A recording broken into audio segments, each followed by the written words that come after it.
Kasaragod Congress നേതാവിനൊപ്പം selfie എടുത്തതിന് പഞ്ചായത്ത് അംഗത്തെ suspend ചെയ്തു BJP. എൻമകജെ പഞ്ചായത്ത് അംഗം മഹേഷ് ഭട്ടിനെതിരെയാണ് നടപടി. അരുൺ പാറയ്ക്കൽ ചേരുന്നു കാസർഗോഡ് നിന്ന് ടെലിഫോണിൽ. അരുൺ, ഒരു ഫോട്ടോ എടുത്താലും അങ്ങനെയാണെങ്കിൽ എത്ര ആൾക്കാരെ നമുക്ക് സസ്പെൻഡ് ചെയ്യേണ്ടി വരും? വിവരക്കേടിന് കൈയും കാലും വെച്ച നാടാണോ കേരളം? ഫോട്ടോ എടുത്തത് മാത്രമല്ല, ആ ഫോട്ടോയ്ക്ക് ഒരു അടിക്കുറിപ്പിട്ടിരുന്നു. ആ അടിക്കുറിപ്പാണ് പ്രശ്നമായത്.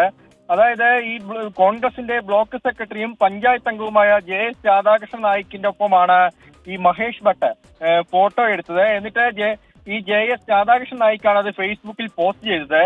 അതിലിങ്ങനെയാണ് എഴുതിയിരുന്നത്: 4 വർഷത്തെ വിജയകരമായ ഓപ്പറേഷൻ ഹസ്ത ഇപ്പോഴും തുടരുന്നു. ഞങ്ങൾ 8 അല്ല 9 ആണ് എന്ന അടിക്കുറിപ്പോടെയായിരുന്നു ആ ഒരു ഫോട്ടോ പോസ്റ്റ് ചെയ്തത്. ഈ 17 അംഗ ഭരണസമിതിയാണ് എൻമകജെ പഞ്ചായത്തിലുള്ളത്. ഇതിൽ UDFന് 8, BJPക്ക് 5, LDFന് 4 എന്നിങ്ങനെയാണ് കക്ഷിനില. പലപ്പോഴും ഈ UDFന് ഒറ്റയ്ക്ക് പലപ്പോഴും തീരുമാനമെടുക്കാൻ കഴിയാറില്ല. അങ്ങനെ വരുമ്പോൾ ഈ BJP അംഗം മഹേഷ് ഭട്ടിന്റെ ഒരു സഹായം കൂടി ഇവിടെ ഉണ്ടാവുന്നു എന്നൊരു ആരോപണം നേരത്തെ തന്നെ ഉയർന്നു വന്നിരുന്നു. അതിന് പിന്നാലെയാണ് ഇങ്ങനെ ഒരു പോസ്റ്റ്, ഫേസ്ബുക്ക് പോസ്റ്റ് വന്നത്. ഈ ഫേസ്ബുക്ക് പോസ്റ്റ് വന്ന ഉടൻ തന്നെ BJP കാരണം കാണിക്കൽ നോട്ടീസ് മഹേഷ് ഭട്ടിന് നൽകിയിരുന്നു. പക്ഷേ മഹേഷ് ഭട്ട് അതിലൊരു വിശദീകരണം നൽകിയില്ല. ഇതിന് പിന്നാലെ BJP നടപടിയിലേക്ക് കടക്കുകയായിരുന്നു.